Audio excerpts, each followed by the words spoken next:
How to turn off active status on Facebook Lite. That's what I will show you in this video. But before we begin, make sure to subscribe to the channel and ring the bell to get notified whenever a new video is uploaded. With that said, let's get started. So go ahead and open up the Facebook Lite and then click on the messaging icon.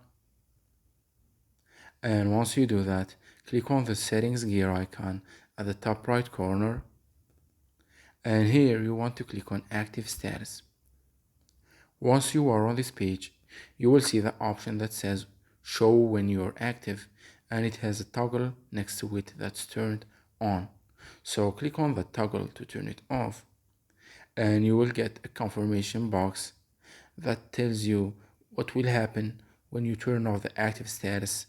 Click on turn off to confirm, and by doing that, the active status will be disabled and turned off on the Facebook Lite app.